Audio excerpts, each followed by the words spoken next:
नमस्कार साथियों। हम चर्चा कर रहे थे आपसे पहले के व्याख्यान में मैथिलीशरण गुप्त के साकेत के नवम सर्ग की, और नवम सर्ग की चर्चा करते हुए हमने देखा कि वेदना को अपनी सखी मानती है उर्मिला, और अपने प्रियतम के बिछुड़ने के कारण, क्योंकि वो भगवान श्री राम के साथ में 14 वर्ष के वनवास के लिए जा चुके हैं, उनके हृदय के ऊपर क्या बीत रही है, क्या दशा उनके हृदय की हो रही है, और उसके कारण जो दुख उनके हृदय के अंदर उत्पन्न हो रहा है वो उसको हमेशा अपने साथ अपना करके रखना चाहती है, ताकि उसे इस बात का हमेशा एहसास रहे कि उसका प्रियतम उससे बिछुड़ गया है। वो जो प्रेम है एक दूसरे के प्रति, वो प्रेम हमेशा बना रहे, और उसे एक आशा की किरण हमेशा उसके हृदय के अंदर जागृत होती रहे कि एक दिन निश्चित रूप से लौट करके आएंगे और मेरे साथ वही व्यवहार होगा, वही प्रेम झलकेगा, और वही दिन लौट करके दोबारा आएंगे।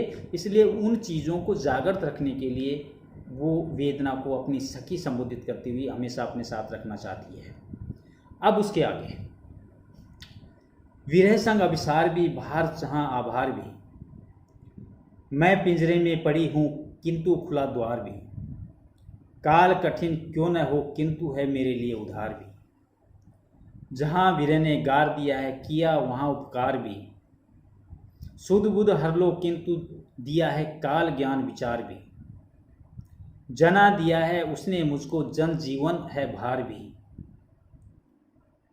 और मरण वह बन जाता है कभी ही का हार भी, जाना मैंने इस उर में थी ज्वाला भी जलधार भी, प्रिय ही नहीं या मैं भी थी और एक संसार भी।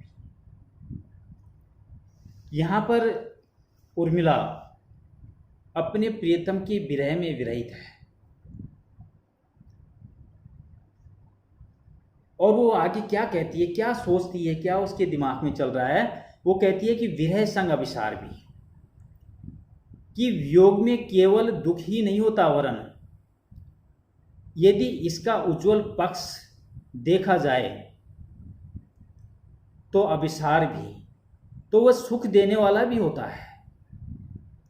इसमें यदि वियोग की वेदना छिपी हुई है तो मिलन का सुख भी कहीं न कहीं इसके अंदर मौजूद होता है, क्योंकि बाहर जहाँ आभार भी, जहाँ वियोग होगा वहाँ मिलन भी होगा, और वियोग के पश्चात मिलन निश्चित होना है, और इस मिलन में भी सुख होता है। वह वियोग के कारण ही होता है, क्योंकि अगर वियोग नहीं होगा तो एहसास नहीं होगा, और जब एहसास नहीं होगा तो सुखद आनंद की अनुभूति कैसे होगी। इसलिए विरह संग अभिसार भी, बाहर जहाँ आभार भी। वो कहती है कि यदि वियोग नहीं हो तो फिर मिलन का सुख वो सुख नहीं होता। आगे कहती है, मैं पिंजरे में पड़ी हूँ किंतु खुला है द्वार भी। वियोग यदि बाहर है तो आभार भी है, और वियोग में जीवन के दुखों का जो भार स्वरूप हमें प्रतीत होता है वह वियोग के कारण ही है, जो संयोग पर और ज़्यादा खुशी देता है। वो कहती है कि मैं पिंजरे में पड़ी हूँ, कि यद्यपि मैं राजमहल के में मुझे पिंजरे के समान कष्टदायक प्रतीत होता है। राजमहल को यहाँ पर पिंजरा इसलिए कहती है कि खुशियाँ वहाँ मिलती है जहाँ अपने अपने संग होते हैं, लेकिन जब अपनों का बिछोह हो जाता है, छूट जाते हैं, तो सारी सुख सुविधाएं उन्हें दुख देने वाली होती हैं।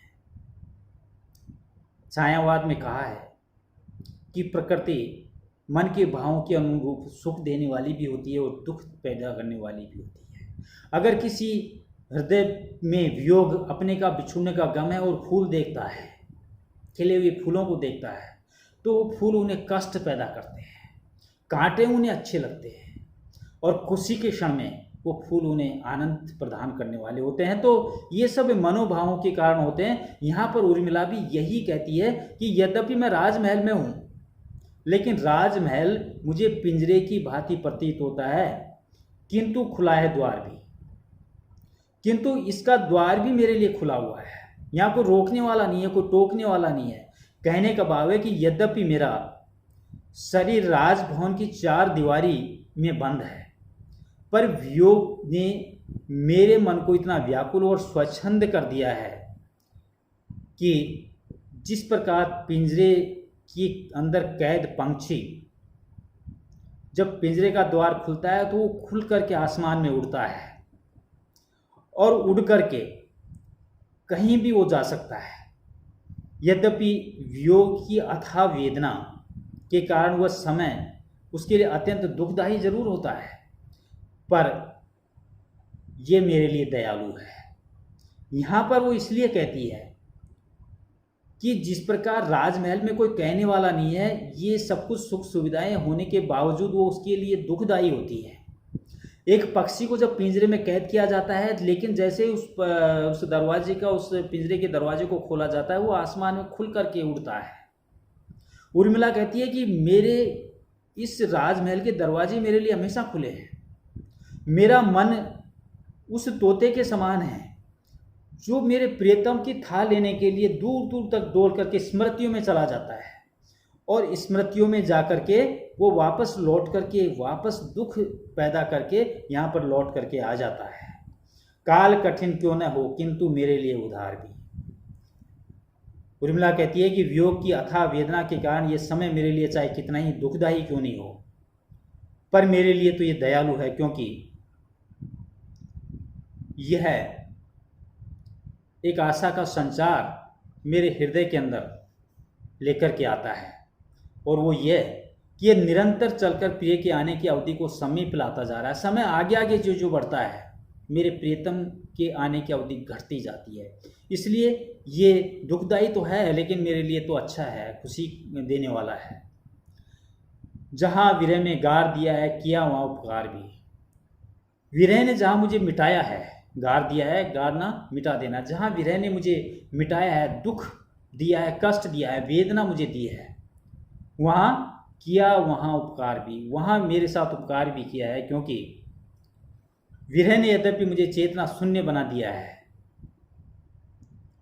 परंतु सुध बुध हर ली, किंतु दिया ज्ञान काल ज्ञान विचार भी। सुध बुध हर ली, मुझे चेतना शून्य बना दिया है, क्योंकि मेरा प्रियतम मेरे पास नहीं होने के कारण मेरे सोचने समझने की क्षमता नष्ट होती जा रही है, इसलिए मुझे चेतना शून्य बना दिया है। लेकिन फिर भी दिया काल ज्ञान विचार भी, किंतु काल का ज्ञान भी मुझे दिया है। अर्थात मैं सदैव ये जानती थी कि प्रिय के आगमन की कितनी अवधि बीत चुकी है और कितनी शेष है।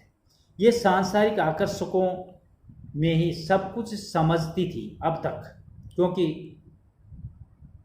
प्रियतम मेरे नज़दीक थी, मेरे पास थे।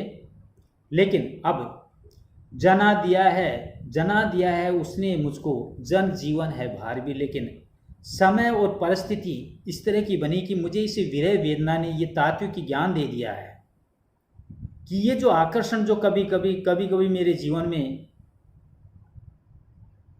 भार बन जाते हैं, दुख पैदा कर जाते हैं, और कभी कभी मृत्यु भी, जिसको कोई वर्णन करना नहीं चाहता। सब लोग जिससे गणना करते हैं, किंतु वस्तु बन जाती है, प्रेम की वस्तु बन जाती है। विरह के कारण ही ये मुझे ज्ञान प्राप्त हुआ है। और मरण वह बन जाता है कभी ही एक हार ही। आज वो जो मृत्यु है, जिससे कारण लोग दूर भागते हैं, घृणा करते हैं, नफरत करते हैं, कोई उसके नज़दीक नहीं जाना चाहते, लेकिन आज परिस्थितियां जिस तरह की पैदा हुई हैं, उस परिस्थितियों के कारण ये मेरे हृदय के प्रेम जन्य वासना की ही आग नहीं है वरण। जाना मैंने इस उर में थी ज्वाला भी जलधार भी। जलधार कहा है कि जब प्रियतम में मेरे पास थे तो प्रेम की जलधारा हमेशा झरती रहती थी, बहती रहती थी। चारों तरफ वातावरण खुशनुमा वातावरण रहता था, चारों तरफ सारी चीज़ें मुझे अच्छी लगती थी, सांसारिक चीज़ें मुझे बहुत प्यारी लगती थी। लेकिन समय और परिस्थितियों का खेल, जो चीज़ें मुझे अच्छी लगती थी, ये राजमहल जो मुझे अच्छा लगता था, यहाँ की वाटिका मुझे अच्छी लगती थी, यहाँ की हर वस्तु से मुझे प्रेम था, आज प्रियतम मेरे पास नहीं है, जिसके कारण ये आज करुणा की जलधारा भी के समान भी मुझे दिखाई देती है, जो मुझको और अन्य जनों को जो इस तरह के दुख में लीन है वो सुख देती है। सुख कैसे देती है? जब एक दुखी दूसरे दुखी से मिलता है, एक दूसरे की भावनाओं की कदर करता है और एक दूसरे की भावनाओं को कदर करके उनके दुख और क्लेशों को समझने और सोचने की क्षमता रखता है, तब वो सारी चीज़ें एक दूसरे को दुखदायी, कहते हैं ना कि दर्द बांटने से बढ़ता है। हृदय के अंदर कोई घाव है, कोई दुख है, अगर वो दुख और उस घाव को अगर हम किसी से कह देते हैं तो निश्चित रूप से दर्द की कुछ सीमाएं घट जाती है, कम हो जाती है। तो यहाँ पर उर्मिला ये कहती है कि ये जो प्रेम था, कभी जो झलकता था, ये सारी चीज़ें मुझे अच्छी लगती थी, एक जलधारा की तरह मुझे प्रेम प्रिय लगती थी। आज प्रिय के बिछुड़ने के कारण ये सारी चीज़ें वेदना उत्पन्न करती है कि ज्वाला की तरह मुझे दिखाई देती है। कहती है कि जब तक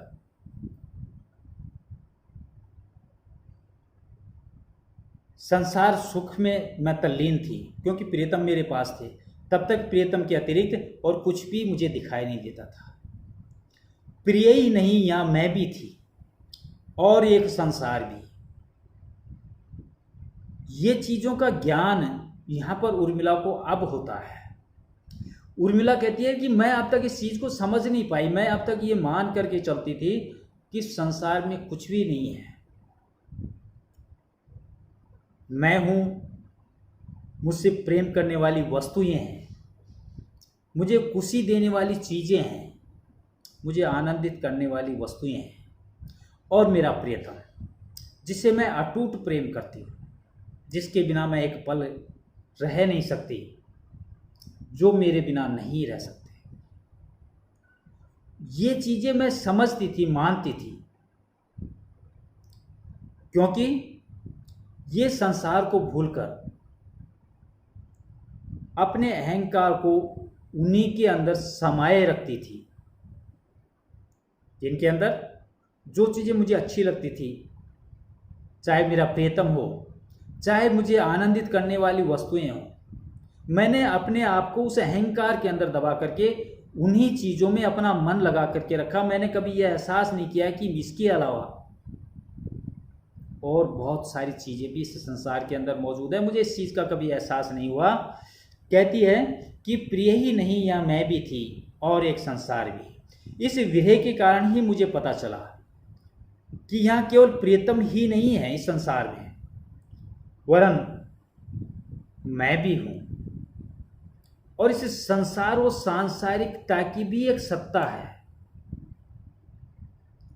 और उस सारी चीज़ों का एहसास मुझे अब हुआ है जब प्रियतम मुझे छोड़ करके चले गए, वनवास में चले गए, और उनकी स्मृतियों में जो चीज़ें अब मेरे हृदय के अंदर आकर के मुझे वेदना जगाती हैं, दुखी करती हैं। उस दुख के कारण ही मुझे इस चीज़ का एहसास अब जा कर के हुआ कि संसार में प्रियतम ही नहीं है, प्रियतम के अलावा मेरी भी कोई सत्ता है, और संसार और सांसारिकता की भी कोई सत्ता है। तो ये सारी की सारी चीज़ें इस पद के अंदर मैथिली शरण गुप्त ने उर्मिला की विरह वेदना के द्वारा बताने का प्रयास किया है। इसके अंदर अगर हम विशेष की बात करें तो एक तो इसने विरह के उज्ज्वल पक्ष का वर्णन किया है। उज्ज्वल पक्ष का वर्णन इसलिए कि व्यक्ति जब बिछुड़ता है तो बिछुड़ने के बाद जो एहसास मन के अंदर जागृत होता है वो वेदना होती है, वो विरह होती है, जिसके कारण वो चीज़ें उठती हैं। और ये सारी तर्कमयी और भावनात्मक शैली के अंदर लेखक ने कवि ने ये बताने का प्रयास किया है। इसके अलावा अगर हम इससे संपूर्ण गीत में अलंकार की बात करें तो यहाँ पर विरोधाभास अलंकार ही झलकता है। जिन चीज़ों को कोई अपनाना नहीं चाहता, ग्रहण स्वीकार नहीं करना चाहता, वो सारी की सारी चीज़ें यहाँ पर उर्मिला को अच्छी लगने लगती हैं। तो जो नहीं होना चाहिए वो सारी चीज़ें यहाँ पर हो रही हैं। तो ये सारी चीज़ें होने के कारण यहाँ पर विरोधाभास अलंकार झलक रहा है। अब मैं अपनी बात को यहीं समाप्त करता हूँ। नमस्कार, बाय।